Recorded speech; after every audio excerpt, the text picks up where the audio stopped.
एक लेस्बियन होने के नाते अगर कोई लेस्बियन है तो उसको हम लोग समाज में बाइकआउट तक किया जाता है, इसके बारे में क्या? जैसे लेस्बियन होना कोई बुरी बात नहीं है, पहली बात तो ये है, ठीक है। अब हमें प्यार ऑफ कोर्स किसी से भी हो सकता है। Pride is all about diversity, inclusivity. एक मानव अधिकार के लिए एक कोई लड़का लड़का से प्यार कर सकता है, एक लड़की लड़की के साथ प्यार कर सकता है, तो it's about all about human rights. हाँ, तो मेरे लिए कोई ज्वेलरी कभी जेंडर टैग होती नहीं, तो मुझे जो पसंद है मैं मुझे वो पहनना पसंद करता हूँ। इसमें कोई गलत बात नहीं है, because what is natural, what you love is what you love, so there is nothing wrong with it. Everybody deserves love in this world. ਲੋਕਾਂ ਦੀ ਸੋਚ ਨੂੰ ਬਦਲਣ ਵਿੱਚ ਟਾਈਮ ਲੱਗਦਾ ਹੈ। It's not that there are bad parents, it is difficult for them to understand sometimes. ਤੇ ਇਸ ਲਈ ਇਸ ਕਮੇਟੀ ਦੇ ਲੋਕਾਂ ਨੂੰ ਟਾਈਮ ਲੱਗਦਾ ਹੈ ਥੋੜਾ ਸੋਸਾਇਟੀ ਵਿੱਚ ਐਡਜਸਟ ਹੋਣ ਲਈ, but we are here, we love everybody and we are here to support everyone here. ਤੇ ਜਿਸ ਤਰ੍ਹਾਂ ਕਿ ਸਾਡੇ ਸਮਾਜ ਦੇ ਵਿੱਚ ਇਸ ਕਮਿਊਨਿਟੀ ਨੂੰ ਬੜੀ ਬੁਰੀ ਨਜ਼ਰ ਨਾਲ ਦੇਖਿਆ ਜਾਂਦਾ ਸੀ, ਅਲੱਗ-ਅਲੱਗ ਤਰ੍ਹਾਂ ਦੇ ਇਹਨਾਂ ਦੇ ਉੱਪਰ ਕਮੈਂਟ ਕੀਤੇ ਜਾਂਦੇ ਆ। ਜਿਸ ਤਰ੍ਹਾਂ ਅਸੀਂ ਐਮਐਸਐਮ ਗੇ ਕਮਿਊਨਿਟੀ ਨੂੰ ਦੇਖਦੇ ਆ, ਉਹਨਾਂ ਨੂੰ ਘੋੜੇ, ਸੀਟੂ ਇਸ ਤਰ੍ਹਾਂ ਦੇ ਵਰਡ ਯੂਜ਼ ਕੀਤੇ ਜਾਂਦੇ ਆ, ਜੋ ਕਿ ਅਸੀਂ ਜੇਕਰ ਇਹ ਵਰਡ ਅਸੀਂ ਆਪਣੇ ਬੱਚੇ ਲਈ ਯੂਜ਼ ਕਰੀਏ ਤਾਂ ਸਾਡੇ ਮਨ ਨੂੰ ਕਿੰਨੀ ਠੇਸ ਪਹੁੰਚਦੀ ਹੈ। ये प्राइड इसलिए है for accepting yourself as whatever you are, no matter कि आप किसको पसंद करते हो, because it is your choice कि आप किसको पसंद करना चाहते हो। यहाँ पे किसी कोई रूल नहीं कर सकता कि लड़का है तो लड़की को ही अच्छा लगेगा और लड़की है तो लड़के को ही अच्छी लगेगी। ਸਾਡੇ ਸਮਾਜ ਦੇ ਵਿੱਚ ਲੈਸਬੀਅਨ ਅਤੇ ਗੇ ਜਿਹੜੇ ਲੋਕ ਨੇ ਉਹਨਾਂ ਨੂੰ ਗਲਤ ਨਿਗਾਹ ਨਾਲ ਦੇਖਿਆ ਜਾ ਰਿਹਾ ਹੈ, ਲੇਕਿਨ ਅੱਜ ਅੰਮ੍ਰਿਤਸਰ ਦੇ ਵਿੱਚ ਇੱਕ ਅਨੋਖਾ ਮਾਰਚ ਕੱਢਿਆ ਜਾ ਰਿਹਾ ਹੈ ਜਿਸ ਦੇ ਵਿੱਚ ਇਹਨਾਂ ਲੋਕਾਂ ਦੀ ਹਿਮਾਇਤ ਕੀਤੀ ਜਾ ਰਹੀ ਹੈ ਔਰ ਕਿਹਾ ਜਾ ਰਿਹਾ ਕਿ ਜਿਹੜੇ ਕਾਨੂੰਨ ਨੇ ਉਹਨਾਂ ਦੇ ਮੁਤਾਬਕ ਹੀ ਉਹ ਆਪਣੀ ਜ਼ਿੰਦਗੀ ਬਸਰ ਕਰ ਰਹੇ ਨੇ। ਤਾਂ ਸਾਡੇ ਨਾਲ ਕੁਝ ਲੜਕੀਆਂ ਨੇ ਜੋ ਕਿ ਇਸ ਮਾਰਚ ਨੂੰ ਕੱਢ ਰਹੇ ਨੇ, ਕੁਝ ਸਮਾਜ ਸੇਵੀ ਸੰਸਥਾਵਾਂ ਵੀ ਨੇ ਜਿਨ੍ਹਾਂ ਵੱਲੋਂ ਇਸ ਪੂਰੇ ਮਾਰਚ ਨੂੰ ਕੱਢਿਆ ਜਾ ਰਿਹਾ ਹੈ। ਤਾਂ ਤਸਵੀਰਾਂ ਤੁਹਾਨੂੰ ਅਸੀਂ ਉਹਨਾਂ ਦੀ ਮਾਰਚ ਦੀ ਤਿਆਰੀਆਂ ਦੀ ਵੀ ਦਿਖਾ ਰਹੇ ਹਾਂ, ਸਾਂਝੀਆਂ ਕਰ ਰਹੇ ਹਾਂ। ਕੁਝ ਚਿਹਰੇ ਦੇ ਉੱਤੇ ਤੁਸੀਂ ਦੇਖ ਸਕਦੇ ਹੋ ਕਿ ਕੁਝ ਬਣਾਏ ਗਏ ਨੇ ਸਟਿਕਰਸ, ਔਰ ਅਸੀਂ ਉਹ ਵੀ ਤੁਹਾਡੇ ਨਾਲ ਸਾਂਝੇ ਕਰਾਂਗੇ ਕਿ ਆਖਿਰਕਾਰ ਇਹਨਾਂ ਦੀ ਲੋੜ ਕਿਉਂ ਪਈ। ਤਾਂ ਕੁਝ ਇੱਕ ਜਿਹੜੇ ਯੁਵਾ ਨੇ, ਖਾਸ ਕਰਕੇ ਇੱਕ ਟੌਪਿਕ ਐਸਾ ਹੈ ਕਿ ਇੱਕ ਕੰਟਰੋਵਰਸ਼ਲ ਟੌਪਿਕ ਮੰਨਿਆ ਜਾਂਦਾ ਸਾਡੇ ਸਮਾਜ ਦੇ ਵਿੱਚ। ਖੈਰ ਬਾਹਰਲੇ ਮੁਲਕਾਂ ਦੇ ਵਿੱਚ ਤੇ ਇਸ ਤਰ੍ਹਾਂ ਦੀ ਕੋਈ ਗੱਲ ਨਹੀਂ ਹੁੰਦੀ, ਲੇਕਿਨ ਸਾਡੇ ਹਿੰਦੁਸਤਾਨ 'ਚ ਇਸ ਨੂੰ ਬੜਾ ਇੱਕ ਕੰਟਰੋਵਰਸ਼ਲ ਮੰਨਿਆ ਜਾਂਦਾ। ਤਾਂ ਕੀ ਮਕਸਦ ਹੈ ਅੱਜ ਮਾਰਚ? बेसिकली आ वाली परेड का एम है क्योंकि all around the world pride parade होंदी है, तो we are very thankful to pride Amritsar जिन्हों ने 2019 में आ प्राइड परेड इंट्रोड्यूस की अमृतसर विच। बेसिकली ये असी LGBTQ+ कम्यूनिटी बारे अवेयरनेस जनरेट करना चाहते हैं, that is lesbian, gay, bisexual, transgender, queer plus ये होर भी कम्यूनिटीज़ आ जाती जिन्होंने बारे असी अवेयरनेस जनरेट करना चाहते हैं, तो कि जेडे आ वाली कम्यूनिटी के मैंबरस आ उन्होंने सेंस ऑफ बिलोंगिंगनेस फील होए, उन्होंने आ ना लगे कि they are alone. So we gather everybody from each community आ वाली प्राइड ते जिथे सारे एकजुट होके ये बारे मार्च करते। आ मनसा फाउंडेशन तो इन्हों के हित में बहुत काम किया है, तो तुसी उन्होंने नाल गल कर सकते हो। ਅਸੀਂ ਉਹਨਾਂ ਨਾਲ ਗੱਲ ਕਰਾਂਗੇ। ਕੀ ਸਮਝਦੇ ਹੋ ਕਿ ਸਾਡੇ ਸਮਾਜ ਨੂੰ ਬੁਰਾ ਕਿਉਂ ਸਮਝਿਆ? बस शुरू तो ਜਿਹੜੀਆਂ ਗੱਲਾਂ ਚੱਲੀਆਂ ਉਹ ਹੁਣ ਤੱਕ ਚੱਲਦੀਆਂ ਆਉਂਦੇ। It is about time that we change this thinking, ਕਿਉਂਕਿ ਇਟਸ 2022 ਤੇ with years passing by it's also that we change what we think। so ਹਾਂਜੀ, ਕੁਝ ਹੋਰ ਲੜਕੀਆਂ ਨੇ, ਅਸੀਂ ਉਹਨਾਂ ਨਾਲ ਗੱਲਬਾਤ ਕਰਾਂਗੇ। ਮੈਡਮ ਕੀ ਹੈ ਮਕਸਦ? ਕਿਉਂਕਿ ਅਕਸਰ ਅਸੀਂ ਦੇਖਦੇ ਹਾਂ ਤੇ ਸਮਾਜ ਦੇ ਵਿੱਚ ਬੁਰੇ ਤਰੀਕੇ ਨਾਲ ਦੇਖਿਆ ਜਾਂਦਾ ਹੈ, ਤੁਸੀਂ ਕੀ ਕਹੋ? फर्स्टली मैं तो पहले यहाँ पे कोलैबोरेटर हूँ टीम प्राइड अमृतसर के साथ। यहाँ पे मैं स्प्रेडिंग स्माइल्स अमृतसर की तरफ से आई हूँ। बेसिकली स्प्रेडिंग स्माइल्स एक NGO है और बेसिकली जो ये LGBTQ कम्युनिटी है इसको प्री हिस्टोरिक टाइम से ही, मतलब बहुत पहले से ही इतना ज़्यादा बुरा माना जाता है इस चीज़ को कि बट आजकल के टाइम में आई फील कि इसको भी बिल्कुल जैसे बाकी जेंडर हैं, जैसे हम लोग प्रोनाउंस यूज़ करते हैं ही शी, सो जिस चीज़ में वो लोग कंफर्टेबल हैं ऑफ कोर्स उस चीज़ के अंदर उनको वैसे ही जो है इनकरेज करना चाहिए हमें। तो क्या एक लेस्बियन होने के नाते अगर कोई लेस्बियन है तो उसको हम लोग समाज में बाइकआउट तक किया जाता है, इसके बारे में क्या? जैसे लेस्बियन होना कोई बुरी बात नहीं है, पहली बात तो ये है, ठीक है। अब हमें प्यार ऑफ कोर्स किसी से भी हो सकता है, इट्स अ मतलब जो एक प्यार है वो ये नहीं होता कि लड़के को लड़की से ही होगा। एक जो लव होता है वो एक अफेक्शन होती है, एक बॉन्डिंग होती है, राइट। तो मतलब ये नहीं होता कि सिर्फ लड़की को लड़की से प्यार होगा, तो लड़की को लड़की से भी हो सकता है। लाइक हमें जो प्यार है अपने मम्मी पापा के साथ भी है, राइट। तो मतलब ये जो चीज़ का जो हम लोगों ने मिथ सी बना रखी है कि लेस्बियन है, ये गे है, राइट, तो कि मतलब इसको हम लोगों ने एक अच्छी नज़र के साथ नहीं देखा जाता इन लोगों को। तो but for me everyone is equal, every gender is equal, या। बट कानून में तो इस तरह का कोई है नहीं है फिर भी। यस, कानून में ऐसे मतलब ये चीज़ें तो व्हाट शुड आई से, बट सीरियसली यहाँ पे मतलब हम लोग कहते हैं ना कि हमें इन लोगों को सपोर्ट करने के लिए कुछ एक्स्ट्रा रूल्स वगैरह बनाने चाहिए या कुछ भी, but I don't think so कि इन लोगों को ऐसे कुछ रूल्स चाहिए। अगर हर इंसान इन लोगों को एक सिमिलर नज़र से देखना अगर चाहे तो हर इंसान, हर जेंडर बिल्कुल इक्वल है। आज आपके मार्च का मकसद क्या है? बेसिकली अगर हम लोग आज अगर ये चीज़ करेंगे, ऑफ कोर्स लोग हमारे को देखेंगे, ऑफ कोर्स उनमें भी एक अवेयरनेस आएगी दैट कि हमें भी हर किसी को जो है मतलब कि इक्वली सेम नज़र से देखना है। और इन सब मतलब कि जैसे जो LGBT कम्युनिटी को है बहुत ही मतलब प्राउड, इन लोगों के लिए भी एक प्राउड मूवमेंट होता है ये, लाइक क्या ਤੁਹਾਨੂੰ ਤਸਵੀਰਾਂ ਸਾਂਝੀਆਂ ਕਰ ਰਹੇ ਹਾਂ ਜਿਹੜੀ ਇੱਥੇ ਤਿਆਰੀਆਂ ਚੱਲ ਰਹੀਆਂ ਨੇ। ਮੈਡਮ ਕੁਝ ਗੱਲਾਂ ਕਰਨਾ ਚਾਹਾਂਗੇ ਕਿ ਇਹ ਬੱਚਿਆਂ ਦੇ ਚਿਹਰੇ ਦੇ ਉੱਤੇ ਜਿਹੜੀ ਚੀਜ਼ ਲਗਾਈ ਜਾ ਰਹੀ ਹੈ ਤਾਂ ਉਹਦੇ ਬਾਰੇ ਕੀ ਕਹੋ? ਕੁਝ ਸਾਡੇ ਨਾਲ ਨੌਜਵਾਨ ਵੀ ਮੌਜੂਦ ਨੇ। ਸਰ ਕੀ ਕਹਿਣਾ ਚਾਹੋਗੇ ਤੁਸੀਂ? ਅੱਜ ਇੱਕ ਲੜਕਾ ਹੋਣ ਦੇ ਬਾਵਜੂਦ ਇੱਕ ਅਲੱਗ ਤਰੀਕੇ ਦੇ ਨਾਲ ਤੁਸੀਂ ਆਪਣੇ ਆਪ ਨੂੰ ਡਰੈਸਅਪ ਕੀਤਾ ਹੈ, ਤਾਂ ਇਸ ਡਰੈਸਅਪ ਤੋਂ ਪਹਿਲਾਂ ਤੁਹਾਨੂੰ ਚੀਜ਼ਾਂ ਦਿਖਾ ਰਹੇ ਹਾਂ ਕਿ ਕਿਹੜੀ ਕਿਹੜੀ ਚੀਜ਼ਾਂ ਨੇ ਇੱਥੇ, ਤਾਂ ਕੀ ਕਹੋਗੇ ਇਸ ਬਾਰੇ? ਕਿਸ ਤਰੀਕੇ ਨਾਲ ਤੁਸੀਂ ਡਰੈਸਅਪ ਹੋਏ ਹੋ? आज अमृतसर के I think second time pride organise किया जा रहा है और ये प्राइड हमारे प्राइड 1969 में प्राइड मूवमेंट चालू हुई थी जब यूएस में स्टोनवॉल राइट्स हुआ था, द हिस्टोरिक स्टोनवॉल राइट्स जो एक LGBT राइट्स मूवमेंट की एक शुरुआत हुई थी। उसके बाद इंडिया में 1999 में साउथ ईस्ट एशिया की पहली प्राइड ऑर्गेनाइज़ किया गया था कलकत्ता में। मैं कलकत्ता से आया हुआ हूँ इस प्राइड के लिए आज। And pride is all about diversity, inclusivity. एक मानव अधिकार के लिए एक कोई लड़का लड़का से प्यार कर सकता है, एक लड़की लड़की के साथ प्यार कर सकता है। तो it's about all about human rights. हाँ, आई थिंक आज मैं ये पहरावा क्यों डाला? मतलब आई थिंक मेरे लिए कभी ज्वेलरी, कभी लिए कपड़ा, मैं कभी जेंडर टैग्स नहीं करता हूँ। मतलब आप पहले के दिन में देखते हैं महाराजा ज़्यादा ज्वेलरी पहनते थे दैन द क्वींस, तो ऐसे में तो मेरे लिए कोई ज्वेलरी कभी जेंडर टैग होती नहीं। तो मैं मुझे जो पसंद है मैं मुझे वो पहनना पसंद करता हूँ। लेस्बियन और गे को सपोर्ट कर रहे हैं कि इनको समाज में बराबर का दर्जा देना है। Of course I think LGBT right section 377 377 की धारा जो IPC की है 2018 में गवर्नमेंट सुप्रीम कोर्ट ने उसको डिक्रिमिनलाइज किया था। और जो ट्रांस मूवमेंट को, ट्रांसजेंडर्स को थर्ड जेंडर रिकॉग्निशन 2014 में मिला था नालसा जजमेंट के थ्रू। बट अभी भी आप देखेंगे 2022 में ट्रांसजेंडर्स को अभी भी बहुत जगहों पे दर्जा नहीं दिया था। मैं खुद को ट्रांस आइडेंटिफाई करता हूँ और जहाँ पर हमें भी थर्ड जेंडर की ऑप्शन बहुत जगहों पर अभी भी मिलती नहीं है। तो आज ये प्राइड बहुत सारे जो एलाइज है, बहुत सारे सपोर्टर्स हैं। मैं खुद कम्युनिटी को आइडेंटिफाई करता हूँ, बट इधर बहुत सारे बच्चे हैं जो कम्युनिटी को सपोर्ट कर रहे हैं, काम कर रहे हैं। And it's good to see that Amritsar is hosting the second pride parade. Thank you. ਤਾਂ ਤਸਵੀਰਾਂ ਤੁਹਾਨੂੰ ਸਾਂਝੀਆਂ ਕਰ ਰਹੇ ਹਾਂ ਅੰਮ੍ਰਿਤਸਰ ਤੋਂ ਨੇ, ਤਾਂ ਤੁਸੀਂ ਦੇਖ ਸਕਦੇ ਹੋ ਕਿ ਸੈਂਕੜੇ ਲੋਕ ਕੀ ਕਹਿਣਾ ਚਾਹੋਗੇ? ਕੀ ਕਰਦੇ ਹੋ ਤੁਸੀਂ ਤੇ ਕੀ ਹੋ ਤੁਸੀਂ? ਨਹੀਂ, ਮੈਂ ਮੇਕਅਪ ਆਰਟਿਸਟ ਹੈਗਾ ਔਰ ਮੈਂ ਆਪਣੇ ਫੈਮਿਲੀ 'ਚ ਵੀ ਓਪਨ ਹੈਗਾ ਤੇ ਮੈਂ ਸਭ ਨੂੰ ਇਹ ਮੈਸੇਜ ਦੇਣਾ ਚਾਹੁੰਦਾ ਕਿ ਸਭ ਲੋਕ ਮਤਲਬ ਅਵੇਅਰਨੈਸ ਹੋਣ ਔਰ ਸਭ ਦੇ ਮਤਲਬ ਫੈਮਿਲੀ। नहीं, मैं कल्ला रहना वैसे तो मेरी फैमिली तरन तारण है और मैं अपनी फैमिली च ओपन है वैसे एंड वो सपोर्ट भी करते हैं मैनू और बहुत प्यार भी मिलता है। और मैं होप करदा कि सब लोग इस तरह ही अवेयरनेस हो, सब नू सपोर्ट कर मिले।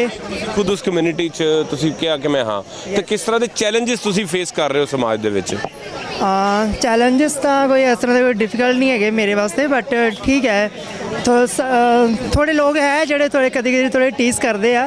मैं होप करता कि वो भी इस चीज़ को समझन और थोड़े ना करना इस चीज़ा जो साढ़े समाज में हो रही है LGBT कम्यूनिटी लेके, तो वो चीज़ ना होवे। होप करदा ਤੁਹਾਨੂੰ ਸਾਂਝੀਆਂ ਕਰ ਰਹੇ ਹਾਂ ਇੱਕ ਵਾਰ ਫਿਰ। ਤੁਸੀਂ ਦੇਖ ਸਕਦੇ ਹੋ ਕਿ ਇੱਥੇ ਤਿਆਰੀ ਕਿਸ ਤਰੀਕੇ ਦੇ ਨਾਲ ਚੱਲ ਰਹੀ ਹੈ। ਤਾਂ ਲੜਕੀਆਂ ਜਿਹੜੀਆਂ ਨੇ ਬਕਾਇਦਾ ਤੌਰ ਦੇ ਉੱਤੇ ਆਪਣੇ ਇੱਥੇ ਇੱਕ ਕੁਝ ਬਣਾ ਰਹੇ ਸਟਿਕਰਸ ਵਗੈਰਾ ਬਣਾ ਰਹੀਆਂ ਨੇ। ਤਾਂ ਮਕਸਦ ਇੱਕੋ ਹੀ ਹੈ ਕਿ ਅਸੀਂ ਜਿਹੜਾ ਇੱਕ ਸਮਾਜ ਹੈ ਉਸ ਨੂੰ ਇੱਕ ਸੁਨੇਹਾ ਦੇ ਸਕੀਏ।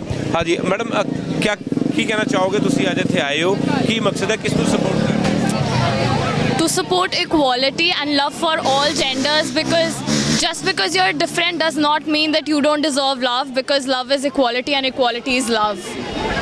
ਮੈਮ ਸਾਡੇ ਸਮਾਜ 'ਚ ਅਕਸਰ ਅਗਰ ਗੇ ਹੋਵੇ ਜਾਂ ਲੈਸਬੀਅਨ ਹੋਣ ਤਾਂ ਉਸ ਨੂੰ ਇੱਕ ਗਲਤ ਨਿਗਾਹ ਨਾਲ ਦੇਖਿਆ ਜਾਂਦਾ ਹੈ, ਤੁਸੀਂ ਕੀ ਕਹੋਗੇ ਇਹਦੇ ਵਿੱਚ? इसमें कोई गलत बात नहीं है, because what is natural, what you love is what you love, so there's nothing wrong with it. Everybody deserves love in this world. ਤੁਹਾਡੀ ਜ਼ਿੰਦਗੀ 'ਚ ਕਦੀ ਐਸਾ ਮੌਕਾ ਆਇਆ? Not really, because it takes a lot of time for the world to become acceptable, and I think we're moving day by day, and it's going to take a lot of time, but I think that we're moving at a very quick speed, and I think that everybody deserves to be who they are. ਕਿਉਂ ਕਾਰਨ ਕੀ ਹੈ? ਸਮਾਜ ਬਦਲਿਆ ਕਿਉਂ ਨਹੀਂ? ਵਿਦੇਸ਼ਾਂ 'ਚ ਇਹ ਚੀਜ਼ ਬਹੁਤ ਸਿੰਪਲ ਹੈ, ਪਰ ਸਾਡੇ ਦੇਸ਼ 'ਚ ਹਾਲੇ ਇਸ ਚੀਜ਼ ਦੇ ਉੱਤੇ ਕਾਫੀ ਜਿਹੜਾ ਹੈ ਗੁਰੇਜ਼ ਕੀਤਾ ਜਾਂਦਾ। गे होना, बाइसेक्सुअल होना अभी भी बहुत एक टाबू इशू है, just because people are different, which does not make them actually different. We should just be acceptable of it. ਤੁਸੀਂ ਕੀ ਕਰਦੇ ਹੋ? I'm a student. I just graduated 12th grade. ਤਸਵੀਰਾਂ ਤੁਹਾਨੂੰ ਸਾਂਝੀਆਂ ਕਰ ਰਹੇ ਹਾਂ ਜਿਹੜੀ ਇਹ ਤਿਆਰੀ ਦੇ ਨੇ, ਤਾਂ ਤੁਹਾਨੂੰ ਦੱਸ ਰਹੇ ਹਾਂ ਕਿ ਇੱਥੇ ਜਿਹੜੇ ਲੋਕ ਨੇ ਇੱਥੇ ਆਏ ਨੇ ਤਾਂ ਅਸੀਂ ਉਹਨਾਂ ਨਾਲ ਗੱਲਬਾਤ ਵੀ ਕਰਾਂਗੇ। ਤਾਂ ਲਗਾਤਾਰ ਸਾਡੇ ਨਾਲ ਟਰਾਂਸਜੈਂਡਰਸ ਵੀ ਮੌਜੂਦ ਨੇ, ਟਰਾਂਸਜੈਂਡਰਸ ਨਾਲ ਵੀ ਗੱਲਬਾਤ ਕਰਾਂਗੇ। ਤਾਂ ਲਗਾਤਾਰ ਤਸਵੀਰਾਂ ਤੁਹਾਨੂੰ ਸਾਂਝੀਆਂ ਕਰ ਰਹੇ ਹਾਂ ਅੰਮ੍ਰਿਤਸਰ ਤੋਂ ਨੇ, ਤਾਂ ਉਸ ਦੀ ਤਸਵੀਰ ਤੁਸੀਂ ਇੱਕ ਏਰੀਅਲ ਵੀ ਦਿਖਾ ਰਹੇ ਕਿ ਇੱਥੇ ਹਰ ਵਰਗ ਦੇ ਲੋਕ ਜਿਹੜੇ ਨੇ ਇੱਥੇ ਖੜੇ ਹੋਏ ਨੇ। ਤਾਂ ਕੁਝ ਲੜਕੀਆਂ ਨੇ, ਹੋਰ ਵੀ ਅਸੀਂ ਗੱਲਬਾਤ ਕਰਾਂਗੇ ਕਿਉਂਕਿ ਲੜਕੀਆਂ ਵਾਸਤੇ ਕਾਫੀ ਇੱਕ ਕੰਟਰੋਵਰਸ਼ਲ ਇਸ਼ੂ ਮੰਨਿਆ ਜਾਂਦਾ ਹੈ। ਤਾਂ ਉਸ ਦੇ ਵਿੱਚ ਅਸੀਂ ਕੁਝ ਲੜਕੀਆਂ ਨਾਲ ਵੀ ਗੱਲਬਾਤ ਕਰਾਂਗੇ ਜਿਹੜੇ ਕਿ ਇਸ ਪੂਰੇ ਮਾਰਚ ਨੂੰ ਆਰਗੇਨਾਈਜ਼ ਕਰ ਰਹੇ ਨੇ। ਮੈਮ ਕੀ ਕਹਿਣਾ ਚਾਹੋਗੇ? ਬਾਕਸ ਐਕਚੁਅਲੀ ਹਾਂਜੀ ਅਸੀਂ ਅੱਜ ਪ੍ਰਾਈਡ ਪਰੇਡ ਕਰ ਰਹੇ ਹਾਂ। ਅੰਮ੍ਰਿਤਸਰ ਦੀ ਪਹਿਲੀ ਪ੍ਰਾਈਡ ਪਰੇਡ ਵੀ ਅਸੀਂ ਕਰਾਈ ਸੀ ਤੇ 2 ਸਾਲ ਬਾਅਦ ਹੁਣ ਦੂਜੀ ਪ੍ਰਾਈਡ ਪਰੇਡ ਹੋ ਰਹੀ ਹੈ। Everyone getting their faces painted in about half an hour ਆਪਾਂ ਨਿਕਲਾਂਗੇ ਇਧਰੋਂ। ਕਰਨ ਦਾ ਮਕਸਦ ਕੀ ਹੈ ਔਰ ਕਿਉਂ ਪੇਂਟ ਕੀਤਾ ਜਾ ਰਿਹਾ? We painting are faces to promote the LGBTQ committee, LGBTQ committee को प्रमोट करने के लिए सारे उनकी सपोर्ट में अपने फेसेस पेंट कर रहे हैं, अपनी सपोर्ट दिखाने के लिए। ਮੈਮ ਅਕਸਰ ਜਿਹੜੇ ਲੈਸਬੀਅਨ ਨੇ ਉਹਨਾਂ ਨੂੰ ਸਮਾਜ 'ਚ ਫਿਰ ਕੁਐਸਚਨ ਫਿਰ ਉਹੀ ਆ ਰਿਹਾ ਮੇਰਾ ਲਗਾਤਾਰ। ਮੈਂ ਬਹੁਤ ਸਾਰੇ ਨੌਜਵਾਨਾਂ ਨਾਲ ਗੱਲਬਾਤ ਕੀਤੀ ਹੈ, ਗਲਤ ਨਿਗਾਹ ਨਾਲ ਦੇਖਿਆ ਜਾਂਦਾ ਉਹਨਾਂ ਨੂੰ। ਕਈ ਵਾਰ ਸਮਾਜ ਦੇ ਵਿੱਚ ਡਿਸਕਰੇਜ ਕੀਤਾ ਜਾਂਦਾ, ਇੱਥੋਂ ਤੱਕ ਕਿ ਆਪਣੀ ਫੈਮਿਲੀ ਵੀ ਜਿਹੜੀ ਹੈ ਉਹਨਾਂ ਨੂੰ ਐਕਸੈਪਟ ਨਹੀਂ ਕਰਦੀ। ਕੀ ਤੁਸੀਂ ਸਮਝਦੇ ਹੋ ਇਹਦੇ ਬਾਰੇ? ਜੀ ਲੋਕਾਂ ਦੀ ਸੋਚ ਨੂੰ ਬਦਲਣ ਵਿੱਚ ਟਾਈਮ ਲੱਗਦਾ ਹੈ। It's not that there are bad parents, it is difficult for them to understand sometimes। ਤੇ ਇਸ ਲਈ ਇਸ ਕਮੇਟੀ ਦੇ ਲੋਕਾਂ ਨੂੰ ਟਾਈਮ ਲੱਗਦਾ ਹੈ ਥੋੜਾ ਸੋਸਾਇਟੀ ਵਿੱਚ ਐਡਜਸਟ ਹੋਣ ਲਈ, but we are here, we love everybody and we are here to support everyone here. ਤੁਸੀਂ ਆਪਣੇ ਹੱਥ ਦਿਖਾਓਗੇ? ਇਸ ਕਲਰਿੰਗ ਦਾ ਕੀ ਮਕਸਦ? ਨਹੀਂ, ਇਸ ਕਲਰਿੰਗ ਦਾ ਮਕਸਦ ਕੋਈ ਨਹੀਂ ਹੈ। ਇਹ ਪੇਂਟ ਕਰ ਰਹੀ ਸੀ ਲੋਕਾਂ ਦੇ ਚਿਹਰਿਆਂ ਤੇ, ਇਹ ਮਿਹਨਤ ਦਾ ਰੰਗ ਹੈ। ਤੁਹਾਡੇ ਆਈਲੈਸ਼ਸ ਵਗੈरह ਤੇ ये प्राइड फ्लैग के रंग होते हैं। It is red, orange, yellow, green, blue and purple. ये रंग होते हैं डिफरेंट कमिटीज़ के लिए। तो ये हम सब ने अपने चेहरों पे रंग करे हुए हैं ये सारे।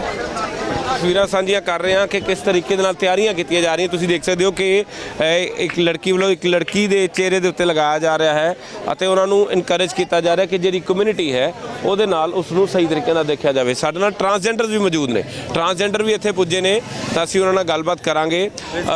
ਤਾਂ ਕੀ ਕਹਿਣਾ ਚਾਹੋਗੇ ਤੁਸੀਂ ਬਤੌਰ ਟਰਾਂਸਜੈਂਡਰ? ਕੀ ਕਹੋਗੇ ਤੁਸੀਂ? ਇੱਥੇ ਤੁਸੀਂ ਆਏ ਹੋ ਤੇ ਇੱਕ ਹੋਰ ਵੀ ਸਭ ਤੋਂ ਪਹਿਲੇ ਸਮਾਜ ਸੇਵੀ ਸੰਸਥਾਵਾਂ ਨਾਲ ਗੱਲ ਕਰਾਂਗੇ।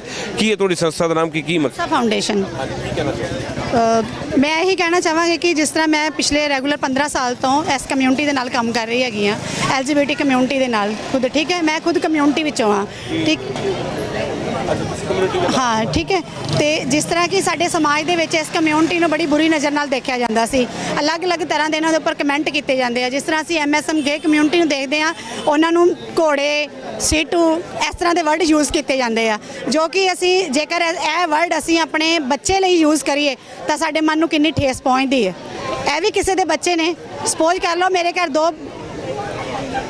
ਦੋ ਬੱਚੇ ਆ ਬਾਈ ਬਰਥ ਤੋਂ, ਠੀਕ ਹੈ। ਇੱਕ ਬੱਚਾ ਇਸ ਤਰ੍ਹਾਂ ਦੀ ਕਮਿਊਨਿਟੀ 'ਚ ਪੈਦਾ ਹੋ ਗਿਆ ਹੈ, ਠੀਕ ਹੈ। ਉਹਦੇ ਵਿੱਚ ਉਸਦਾ ਤਾਂ ਕੋਈ ਗੁਨਾਹ ਨਹੀਂ ਨਾ ਹੈਗਾ। ਉਹਨੂੰ ਜਨਮ ਦੇਣ ਵਾਲੀ ਤਾਂ ਮੈਂ ਇੱਕ ਮਾਂ ਹੀ ਸੀ ਨਾ। ਜੇਕਰ ਉਹ ਗੇ ਹੈ, MSM ਹੈ, ਜਾਂ ਉਹ ਟਰਾਂਸਜੈਂਡਰ ਹੈ, ਜਾਂ ਉਹ ਫੀਮੇਲ ਸੈਕਸ ਵਰਕਰ ਹੈ, ਲੇਸਬੀਅਨ ਹੈ, ਬਟ ਉਹਨੂੰ ਜਨਮ ਤਾਂ ਇੱਕ ਫੀਮੇਲ ਮਾਂ ਨੇ ਹੀ ਦਿੱਤਾ ਸੀ ਨਾ। ਇਸ ਕਰਕੇ ਜਿੰਨੀ ਵੀ ਸਾਡੀ ਇਹ ਕਮਿਊਨਿਟੀ ਹੈਗੀ ਹੈ, ਇਹਨਾਂ ਨੂੰ ਜਨਮ ਦੇਣ ਵਾਲੀ ਉਹੀ ਇੱਕ ਸੇਮ ਤਰ੍ਹਾਂ ਦੀ ਹੀ ਮਾਂ ਹੁੰਦੀ ਹੈ, ਠੀਕ ਹੈ। ਬਾਕੀ ਜੋ ਸਾਡੀ ਅੱਜ ਦੀ ਪ੍ਰਾਈਡ ਦਾ ਮੇਨ ਜੋ ਮਕਸਦ ਹੈਗਾ ਇਹੀ ਹੈ ਕਿ ਇਹਨਾਂ ਨਾਲ ਜੋ ਕ੍ਰਾਈਸਿਸ ਕੀਤਾ ਜਾਂਦਾ ਹੈ, ਇਹਨਾਂ ਦੇ ਹੱਕ ਅਧਿਕਾਰ ਇਹਨਾਂ ਨੂੰ ਨਹੀਂ ਦਿੱਤੇ ਜਾਂਦੇ, ਉਹ ਸਾਰੇ ਇਹਨਾਂ ਨੂੰ ਦਿੱਤੇ ਜਾਣ। ਇਹਨਾਂ ਨੂੰ ਆਮ ਜਨਤਾ ਵਾਂਗ ਹੀ ਜੀਣ ਦਾ ਇੱਕ ਜਿਹੜਾ ਸਾਧਨ ਉਹ ਦਿੱਤਾ ਜਾਵੇ। ਮੈਂ ਐਜ਼ ਇੱਕ ਕਾਉਂਸਲਰ ਦੀ ਪੋਸਟ ਉੱਪਰ ਕੰਮ ਕਰਦੀ ਹਾਂ। ਮੇਰੇ ਨਾਲ ਟੀਜ਼ੀ ਖੜੇ ਨੇ, ਠੀਕ ਹੈ, ਜਿਨ੍ਹਾਂ ਦਾ ਨਾਮ ਪਰੀ ਹੈ। ਇਹਨਾਂ ਨੂੰ ਕੁਝ ਦਿਨਾਂ ਤੋਂ ਇਹਨਾਂ ਦੇ ਘਰਦਿਆਂ ਨੇ ਘਰੋਂ ਬਾਹਰ ਕੱਢ ਦਿੱਤਾ ਸੀ। ਇਹਨਾਂ ਨੂੰ ਘਰ ਦੇ ਵਿੱਚੋਂ ਇਹਨਾਂ ਦੀ ਜਾਇਦਾਦ ਨਹੀਂ ਸੀ ਦਿੱਤੀ ਜਾ ਰਹੀ। ਅਸੀਂ ਇਹਨਾਂ ਦੀ ਪੂਰੀ ਫੈਮਿਲੀ ਨੂੰ ਜਾ ਕੇ ਕਾਉਂਸਲਿੰਗ ਕੀਤੀ, ਉਹਨਾਂ ਨੂੰ ਮਿਲੇ, ਉਹਨਾਂ ਨੂੰ ਸਮਝਾਇਆ। ਇਹਨਾਂ ਦਾ ਜੋ ਸਮਾਜ ਵਿੱਚ ਦਰਜਾ ਸੀ, ਇਹਨਾਂ ਨੂੰ ਪ੍ਰੋਪਰ ਘਰੋਂ ਇਹਨਾਂ ਦਾ ਹੱਕ ਦਿਲਵਾਇਆ ਹੈ। ਹੁਣ ਇਸ ਟਾਈਮ ਤੇ ਆਪਣੇ ਘਰ ਵਿੱਚ ਆਪਣੀ ਫੈਮਿਲੀ 'ਚ ਰਹਿ ਰਹੇ ਨੇ। ਤੁਸੀਂ ਖੁਦ ਇਹਨਾਂ ਵਾਸਤੇ ਕੰਮ ਕਰਦੇ ਹੋ? ਹਾਂਜੀ, ਮੈਂ ਖੁਦ ਇਹਨਾਂ ਵਾਸਤੇ ਕੰਮ ਕਰਦੀ ਹਾਂ। ਐਜ਼ ਏ ਹਰ ਟਾਈਮ ਲਈ ਤਿਆਰ ਰਹਿੰਦੀ ਹਾਂ ਔਨ ਦੀ ਸਪੌਟ। ਇਹਨਾਂ ਨਾਲ ਕਿਸੇ ਤਰ੍ਹਾਂ ਦਾ ਵੀ ਕੋਈ ਕ੍ਰਾਈਸਿਸ ਹੁੰਦਾ ਹੈ, ਮਿਸਬਿਹੇਵ ਹੁੰਦਾ ਹੈ, ਜਨਰਲ ਪਾਪੂਲੇਸ਼ਨ ਇਹਨਾਂ ਨੂੰ ਕਿਸੇ ਵੀ ਤਰ੍ਹਾਂ ਦਾ ਕੋਈ ਵੀ ਦਬਾਅ ਪੇਚ ਵਿੱਚ ਲਿਆ ਕੇ ਇਹਨਾਂ ਨਾਲ ਕੋਈ ਵੀ ਕ੍ਰਾਈਸਿਸ ਕਰਦੇ ਆ, ਸਾਡੀ ਪ੍ਰੋਪਰ ਪੂਰੀ ਟੀਮ ਉਸ ਟਾਈਮ ਤੇ ਉੱਤੇ ਮੌਜੂਦਾ ਹੁੰਦੀ ਹੈ। ਹਾਂਜੀ ਸਰ, ਮੈਨੂੰ ਪੂਰੀ ਸਪੋਰਟ ਮਿਲਦੀ ਹੈ ਇਹਨਾਂ ਵੱਲੋਂ। ਤਸਵੀਰਾਂ ਤੁਹਾਨੂੰ ਸਾਂਝੀਆਂ ਕਰ ਰਹੇ ਹਾਂ ਅੰਮ੍ਰਿਤਸਰ ਦੇ ਵਿੱਚ ਜਿਹੜੀ ਇੱਕ ਪ੍ਰਾਈਡ ਰਾਈਡ, ਤਾਂ ਉਹਦੇ ਵਿੱਚ ਜਿਹੜਾ ਹੈ ਕਿ ਸੈਲਫੀਆਂ ਵੀ ਲਿੱਤੀਆਂ ਜਾ ਰਹੀਆਂ। ਤਾਂ ਬੱਚੇ ਖਾਸ ਕਰਕੇ ਇਸ ਮੌਕੇ ਦੇ ਉੱਤੇ ਆਏ ਨੇ। ਪ੍ਰਾਈਡ ਦਾ ਤੁਹਾਨੂੰ ਪੋਸਟਰ ਦਿਖਾਵਾਂਗੇ ਸਭ ਤੋਂ ਪਹਿਲਾਂ। ਤਾਂ ਹੱਥ ਦੇ ਵਿੱਚ ਹੈਪੀ ਪ੍ਰਾਈਡ ਮੰਥ ਜਿਹੜਾ ਹੈ ਲਿਖਿਆ ਗਿਆ ਹੈ। ਤਾਂ ਲੜਕੀਆਂ ਵੱਲੋਂ ਬਕਾਇਦਾ ਤੌਰ ਤੇ ਆਪਣੇ ਚਿਹਰੇ ਵੀ ਡਿਜ਼ਾਈਨ ਕੀਤੇ ਗਏ ਨੇ, ਕੁਝ ਕਲਰਸ ਦਿੱਤੇ ਗਏ ਨੇ। ਤਾਂ ਕੁਝ ਹੋਰ ਯੁਵਾਵਾਂ ਨਾਲ ਗੱਲਬਾਤ ਕਰਾਂਗੇ, ਕਿਉਂਕਿ ਮਸਲਾ ਯੁਵਾਵਾਂ ਦੇ ਨਾਲ ਜੁੜਿਆ ਹੈ। ਯੁਵਾ ਵਰਗ ਦੇ ਵਿੱਚ ਅਕਸਰ ਇਸ ਤਰ੍ਹਾਂ ਦੀ ਗੱਲਾਂ ਆਉਂਦੀਆਂ ਨੇ, ਤਾਂ ਅਸੀਂ ਗੱਲਬਾਤ ਕਰਾਂਗੇ। ਹਾਂਜੀ ਮੈਡਮ, ਅੱਜ ਤੁਸੀਂ ਪੋਸਟਰ ਪਕੜਿਆ ਪ੍ਰਾਈਡ ਦਾ, ਕਿਸ ਪ੍ਰਾਈਡ ਦੀ ਗੱਲ ਕਰ ਰਹੇ ਹੋ? ये प्राइड इसलिए है for accepting yourself as whatever you are, no matter कि आप किसको पसंद करते हो, because it is your choice कि आप किसको पसंद करना चाहते हो। यहाँ पे किसी कोई रूल नहीं कर सकता कि लड़का है तो लड़की को ही अच्छा लगेगा और लड़की है तो लड़के को ही अच्छी लगेगी। It is considered unnatural and forward कि वो बच्चे नहीं कर सकते। लेट मी रिमाइंड यू कि ह्यूमन सोसाइटी का सोल पर्पस बच्चे पैदा करना नहीं है। हम इधर सिर्फ बच्चे पैदा करने नहीं आए हैं। So love whoever you want without any objection. That is समाज को किस तरह से शिक्षित करेंगे? प्राइड तो आप बोल रहे हैं, लेकिन समाज को शिक्षित करना भी जरूरी है। जैसे आज इतने सारे लोग आए हैं, ऑफ कोर्स अवेयरनेस इसी तरह ही बढ़ेगी। आप जब आए, आपके पेरेंट्स ने लॉ किया आपको? Yes, of course my parents know about it. Yes, तो आप चाहते हैं कि इस रिलेशन हाँ बिल्कुल, उनको आराम से समझाया जा सकता है, क्योंकि है तो आफ्टर ऑल हमारे पेरेंट्स ही। वो हमें जिस मर्जी फॉर्म में एक्सेप्ट करेंगे ही करेंगे। सब उन्हें प्यार से समझा सकते हो। क्या आपकी ज़िंदगी में कभी ऐसा मौका आया, कभी इस तरह किस तरह का जिसको आप सपोर्ट करने के लिए आए? मतलब? कोई जैसे कोई ऐसे आपको मिला हो कोई व्यक्ति इस तरह का, और जिसको आप मिले हो जो ये लेस्बियन हो या गे हो? हाँ, बहुत सारे, बट लाइक मेरे साथ ऐसा कोई अभी पर्सनल एक्सपीरियंस नहीं हुआ है, but I have met a lot of people who are of this community and I am very proud of it. ਤਾਂ ਤਸਵੀਰਾਂ ਤੁਹਾਨੂੰ ਸਾਂਝੀਆਂ ਕਰ ਰਹੇ ਹਾਂ ਅੰਮ੍ਰਿਤਸਰ ਤੋਂ ਨੇ। ਤਾਂ ਕੁਝ ਨੌਜਵਾਨ ਆਗੂ ਹੋਰ ਵੀ ਸਾਡੇ ਨਾਲ ਮੌਜੂਦ ਨੇ। ਸਰ, ਕੀ ਕਹਿਣਾ ਚਾਹੋਗੇ? ਤੁਸੀਂ ਅੱਜ ਇਸ ਪ੍ਰਾਈਡ ਦਾ ਹਿੱਸਾ ਬਣ ਰਹੇ ਹੋ, ਕੀ ਕਹੋਗੇ ਇਹਦੇ ਬਾਰੇ? पेंट करा रहे, दसो ਕੁਛ ਨਹੀਂ ਸਰ, ਵਧੀਆ ਹੈ। ਪਿਛਲੀ ਵਾਰੀ ਵੀ ਸੀਗਾ, ਉਦੋਂ ਵੀ ਆਏ ਸੀਗੇ। ਬਹੁਤ ਵਧੀਆ ਇਨੀਸ਼ੀਏਟਿਵ ਹੈ ਬੱਚਿਆਂ ਵੱਲੋਂ। ਵੈਸੇ ਤੇ ਰਿਦਮ ਤੇ ਰਮਿਤ ਨੇ ਸ਼ੁਰੂ ਕੀਤਾ ਸੀ ਫਸਟ ਟਾਈਮ, ਤੇ ਵੈਰੀ ਗਲੈਡ ਦੈਟ ਦੇ ਸਟਾਰਟਡ ਦਿਸ ਇਨੀਸ਼ੀਏਟਿਵ। ਅੱਗੋਂ ਵੀ ਹੋਪ ਟੂ ਕੰਟੀਨਿਊ। ਉਹ ਅੱਜ ਨਹੀਂ ਹੈ ਸਾਡੇ ਨਾਲ, but we always will remember them and support ਕਰਦੇ ਹੋ ਇਸ ਤਰ੍ਹਾਂ ਦੀ ਜਿਹੜੇ ਲੋਕ ਜਿਹੜੇ ਰਿਲੇਸ਼ਨ ਨੂੰ ਨਹੀਂ ਮੰਨਦੇ? ਬਿਲਕੁਲ। ਹੁਣ ਤੇ even government has legalise their marriages, so ਲੋਕੀ ਨਹੀਂ ਮੰਨਦੇ। This is our initiative to get them to know ਕਿ ਕੀ ਚੀਜ਼ ਹੈ, to get them to accept this thing। ਤਾਂ ਤਸਵੀਰਾਂ ਤੁਹਾਨੂੰ ਸਾਂਝੀਆਂ ਕਰ ਰਹੇ ਹਾਂ ਅੰਮ੍ਰਿਤਸਰ ਤੋਂ ਨੇ। ਲਗਾਤਾਰ ਅਸੀਂ ਤੁਹਾਨੂੰ ਇਸ ਮਾਰਚ ਦੀਆਂ ਤਸਵੀਰਾਂ ਦਿਖਾ ਰਹੇ ਹਾਂ ਕਿ ਕਿਸ ਤਰੀਕੇ ਦੇ ਨਾਲ ਤਿਆਰੀਆਂ ਕੀਤੀਆਂ ਜਾ ਰਹੀਆਂ, ਪੋਸਟਰ ਫੜੇ ਜਾ ਰਹੇ ਨੇ। ਤਾਂ ਉੱਥੇ ਜਿਹੜੇ ਇਹ ਇੱਥੇ ਤੁਹਾਨੂੰ ਤਸਵੀਰ ਸਾਂਝੀ ਕਰ ਰਹੇ ਹਾਂ ਕਿ ਮਾਰਚ ਕੱਢਿਆ ਜਾਏਗਾ। ਤਾਂ ਮਾਰਚ ਜਿਹੜਾ ਹੈ ਇੱਕ ਅਲੱਗ ਤਰੀਕੇ ਦੇ ਨਾਲ ਹੈ, ਉਹਦੇ ਵਿੱਚ ਅਲੱਗ-ਅਲੱਗ ਤਰ੍ਹਾਂ ਦੇ ਪੋਸਟਰਸ ਨੇ। ਲਵ ਫॉर ਆਲ ਲਿਖਿਆ ਗਿਆ ਹੈ। ਇਸ ਤਰ੍ਹਾਂ ਦੀ ਗੱਲਾਂ ਕੀਤੀਆਂ ਗਈਆਂ ਨੇ ਕਿ ਅਸੀਂ ਕਿਸੇ ਨੂੰ ਵੀ ਪਿਆਰ ਕਰ ਸਕਦੇ ਹਾਂ। ਜ਼ਰੂਰੀ ਨਹੀਂ ਕਿ ਜੀਵਨ ਦੇ ਵਿੱਚ ਇੱਕ ਲੜਕੇ ਦਾ ਹੋਣਾ ਜ਼ਰੂਰੀ ਹੈ ਜਾਂ ਇੱਕ ਲੜਕੀ ਦਾ। ਤਾਂ ਇਹ ਇੱਕ ਬਹੁਤ ਅਲੱਗ ਤਰੀਕੇ ਦਾ ਪੋਸਟਰ ਹੈ ਜਿਹੜਾ ਤੁਸੀਂ ਉਹਨਾਂ ਨਾਲ ਲੜਕੀ ਵੱਲੋਂ ਆਪਣੇ ਫੇਸ ਤੇ ਬਣਾਇਆ ਗਿਆ ਹੈ। ਤਾਂ ਮੈਡਮ, ਕੀ ਮਤਲਬ ਹੈ ਦਾ love is love? It means no matter what your gender is, you can love anybody. Like a guy can love a guy and a girl can love a girl. Yeah. Love is genderless. Love is always going to be love. Gender doesn't matter. Yeah. ਤੁਹਾਡੀ ਜ਼ਿੰਦਗੀ 'ਚ ਕਦੀ ਇਦਾਂ ਦਾ ਮੌਕਾ ਆਇਆ, ਕੋਈ ਇਸ ਤਰ੍ਹਾਂ ਦਾ ਵਿਅਕਤੀ ਮਿਲਿਆ ਜਾਂ ਤੁਹਾਨੂੰ ਕਦੀ ਇਸ ਤਰ੍ਹਾਂ ਹੋਇਆ ਕਿ ਤੁਸੀਂ ਸੇਮ ਜੈਂਡਰ ਦੇ ਵਿੱਚ ਤੁਹਾਨੂੰ ਪਿਆਰ ਹੋਇਆ? नहीं मेरे साथ पर्सनली तो नहीं हुआ बट मैं सपोर्ट करता हूँ। हाँ सपोर्ट करता हूँ, पर्सनली नहीं हुआ, सपोर्ट करते हैं हम।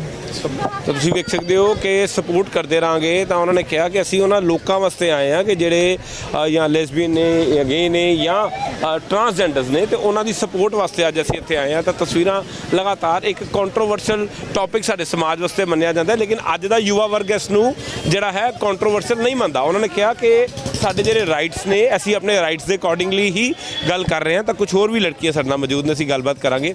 ਹਾਂਜੀ ਮੈਡਮ, ਕੀ ਕਹਿਣਾ ਚਾਹੋਗੇ ਤੁਸੀਂ ਅੱਜ ਇਸ ਪ੍ਰਾਈਡ ਦੇ ਵਿੱਚ ਆਏ? मैं बहुत एक्साइटेड हूँ, मैं बहुत एक्साइटेड हूँ। क्या कहना चाहेंगे जो इस तरह से जो जेंडर सेम जेंडर में जो एक दूसरे के साथ रहते हैं उसको क्या? दैट्स अ गुड थिंग, और लव होता है बस। ਤਾਂ ਤੁਸੀਂ ਵੇਖ ਸਕਦੇ ਹੋ ਕਿ ਸਪੋਰਟ ਕਰਨ ਵਾਸਤੇ ਆਏ ਨੇ। ਤਾਂ ਲਗਾਤਾਰ ਉਹਨਾਂ ਵੱਲੋਂ ਕੁਝ ਇੱਕ ਅਲੱਗ ਚੀਜ਼ ਆ, ਤੁਹਾਨੂੰ ਉਹ ਵੀ ਦਿਖਾ ਰਹੇ ਆ ਕਿ ਤੁਸੀਂ ਦੇਖ ਸਕਦੇ ਹੋ ਬੈਲੂਨਸ ਬਣਾਏ ਗਏ ਨੇ ਹਰ ਇੱਕ ਕਲਰ ਦੇ, ਕਿ ਹਰ ਰੰਗ ਵੀ ਸਾਂਝਾ ਹੈ ਤਾਂ ਹਰ ਜੈਂਡਰ ਵੀ ਸਾਂਝਾ ਹੈ। ਤਾਂ ਇਸ ਤਰ੍ਹਾਂ ਦੇ ਇੱਕ ਸੁਨੇਹਾ ਦਿੱਤਾ ਜਾ ਰਿਹਾ ਹੈ ਕਿ ਪਿਆਰ ਕਿਸੇ ਦੇ ਨਾਲ ਵੀ ਹੋ ਸਕਦਾ ਹੈ, ਚਾਹੇ ਉਹ ਲੜਕਾ ਹੈ ਚਾਹੇ ਉਹ ਲੜਕੀ ਹੈ। ਲੇਕਿਨ ਅੱਜ ਅੰਮ੍ਰਿਤਸਰ ਦੇ ਵਿੱਚ ਇੱਕ ਅਲੱਗ ਤਰੀਕੇ ਦਾ ਜਿਹੜਾ ਮਾਰਚ ਕੱਢਿਆ ਜਾ ਰਿਹਾ, ਜਿਸ ਦੀ ਅਸੀਂ ਤਸਵੀਰ ਸਾਂਝੀ ਕਰ ਰਹੇ ਹਾਂ। ਤਾਂ ਕੁਝ ਪੋਸਟਰਸ ਨੇ, ਪੋਸਟਰਸ ਵੀ ਤੁਹਾਨੂੰ ਦਿਖਾਵਾਂਗੇ। ਆਊਟ ਐਂਡ ਪ੍ਰਾਊਡ ਤਸਵੀਰਾਂ ਤੁਹਾਨੂੰ ਲਗਾਤਾਰ ਸਾਂਝੀਆਂ ਕਰ ਰਹੇ ਆ ਕਿ ਜਿਹੜਾ ਕਿ ਇੱਥੇ ਅੱਜ ਇੱਕ ਅਲੱਗ ਤਰੀਕੇ ਦਾ ਮਾਰਚ, ਅਕਸਰ ਅਸੀਂ ਹੱਕਾਂ ਵਾਸਤੇ ਮਾਰਚ ਦੇਖਦੇ ਹਾਂ, ਲੇਕਿਨ ਇਹ ਵੀ ਇੱਕ ਹੱਕ ਦਿਖਾਉਣ ਵਾਸਤੇ ਹੀ ਮਾਰਚ ਕੱਢਿਆ ਜਾ ਰਿਹਾ ਹੈ, ਜਿੱਥੇ ਕਿ ਲੜਕੇ ਲੜਕੀਆਂ ਖਾਸ ਕਰਕੇ ਸਪੋਰਟਿਵ ਆਏ ਨੇ ਉਹਨਾਂ ਲੋਕਾਂ ਨੂੰ ਕਿ ਜਿਹੜੇ ਲੋਕ ਇਸ ਚੀਜ਼ ਨੂੰ ਗਲਤ ਸਮਝਦੇ ਨੇ। ਤਾਂ ਉਸ ਗਲਤ ਜਿਸ ਨੂੰ ਸਮਝਦੇ ਨੇ ਸਾਡੇ ਸਮਾਜ ਦੇ ਲੋਕ, ਉਹ ਹੁਣ ਇੱਥੇ ਉਹਨਾਂ ਵਾਸਤੇ ਹੱਕ ਦੇ ਵਿੱਚ ਉਤਰੇ ਨੇ। ਕੁਝ ਹੋਰ ਲੜਕੀਆਂ ਨੇ। ਮੈਡਮ, ਕੀ ਕਹਿਣਾ ਚਾਹੋਗੇ ਤੁਸੀਂ ਅੱਜ ਇਸ ਮਾਰਚ ਦਾ ਹਿੱਸਾ? बहुत अच्छा है कि ये कर रहे हैं, दूसरी बार हो रहा है एंड कोविड के कारण जो नहीं हुआ वो ठीक है। हाँ, अच्छी बात है कि अमृतसर में भी अब लोग इस चीज़ को ज़्यादा अच्छी तरह कंसिडर कर रहे हैं, जो ज़रूरी है। मैडम, हमारा समाज इसको नहीं समझता। अभी भी हम समझते हैं कि कई बहुत सारे इलाकों में इसको, हमारी कुछ फैमिलीज़ में अभी तक तो यहाँ पर भी हमें बहुत सारे केसेस देखने को मिलते हैं जहाँ पर लव मैरिज को भी अलाउ नहीं किया जाता, और दूसरी तरफ आप लेस्बियन और गे को सपोर्ट कर रहे हैं। क्योंकि स्लो प्रोग्रेस है, अभी इतने लोगों ने ज्वाइन करना शुरू किया है तो धीरे धीरे और भी होंगे। लास्ट टाइम से इस बार बहुत ज़्यादा लोग हैं, तो टाइम तो लगता ही है। आपका एक्सपीरियंस किस तरह से रहा कि कोई आपको मिला इस तरह का, या कभी किसी से मिले आप? हाँ, आसपास कितने लोग हैं, सब एक जैसे ही तो हैं, इसमें अलग क्या है, बस यही। ਸਰ, ਲੋਕ ਜਿਨ੍ਹਾਂ ਨਾਲ ਗੱਲਬਾਤ ਕੀਤੀ ਹੈ ਤਾਂ ਉਹਨਾਂ ਨੇ ਕਿਹਾ ਕਿ ਅਸੀਂ ਇਸ ਮਾਰਚ ਦਾ ਹਿੱਸਾ ਬਣ ਰਹੇ ਹਾਂ। ਤਾਂ ਮਾਰਚ ਉਹ ਮਾਰਚ ਨਹੀਂ ਹੈ ਕਿ ਜਿਹਦੇ ਵਿੱਚ ਕੋਈ ਸਰਕਾਰ ਦੇ ਖਿਲਾਫ ਹੋਵੇ, ਸਿਰਫ ਲੋਕਾਂ ਨੂੰ ਜਾਗਰੂਕ ਕਰਨ ਵਾਸਤੇ ਕਿ ਲੈਸਬੀਅਨ, ਗੇ ਜਾਂ ਟਰਾਂਸਜੈਂਡਰ ਜਿਹੜੇ ਲੋਕ ਨੇ ਉਹ ਆਪਣੇ ਹੱਕਾਂ ਦੀ ਪੂਰਤੀ ਨੇ ਉਹ ਕਰ ਸਕਦੇ ਨੇ, ਕਿਉਂਕਿ ਕਾਨੂੰਨ ਉਹਨਾਂ ਨੂੰ ਇਜਾਜ਼ਤ ਦਿੰਦਾ ਹੈ। ਤੇ ਅੱਜ ਉਹ ਇੱਥੇ ਇਕੱਤਰ ਹੋਏ ਨੇ ਤਾਂ ਉਹਨਾਂ ਨੇ ਆਪਣੀਆਂ ਕੁਝ ਭਾਵਨਾਵਾਂ ਸਾਡੇ ਨਾਲ ਸਾਂਝੀਆਂ ਕੀਤੀਆਂ ਨੇ। ਤਾਂ ਇੱਕ ਉਹਨਾਂ ਨੇ ਕਿਹਾ ਕਿ ਸਾਡਾ ਮਕਸਦ ਸਿਰਫ ਉਹਨਾਂ ਲੋਕਾਂ ਨੂੰ ਸਮਾਜ 'ਚ ਉੱਚਾ ਚੁੱਕਣਾ ਹੈ ਜੋ ਕਿ ਇਸ ਤਰੀਕੇ ਨਾਲ ਰਹਿ ਰਹੇ ਨੇ। ਔਰ ਪਿਆਰ ਜਿਹੜਾ ਹੈ ਕਿਸੇ ਨਾਲ ਵੀ ਹੋ ਸਕਦਾ ਹੈ, ਜ਼ਰੂਰੀ ਨਹੀਂ ਕਿ ਲੜਕੇ ਨੂੰ ਲੜਕੀ ਨਾ ਹੋਵੇ, ਲੜਕੀ ਨੂੰ ਲੜਕੀ ਨਾਲ ਵੀ ਹੋ ਸਕਦਾ ਹੈ, ਲੜਕੇ ਨੂੰ ਲੜਕੇ ਨਾਲ ਵੀ ਹੋ ਸਕਦਾ ਹੈ। ਤੇ ਇਸ ਕਰਕੇ ਅਸੀਂ ਉਹਨਾਂ ਦੀ ਸਪੋਰਟ ਕਰਨ ਵਾਸਤੇ ਇੱਥੇ ਪੁੱਜੇ ਹਾਂ। Sumit Khanna, great Punjab TV, Amritsar.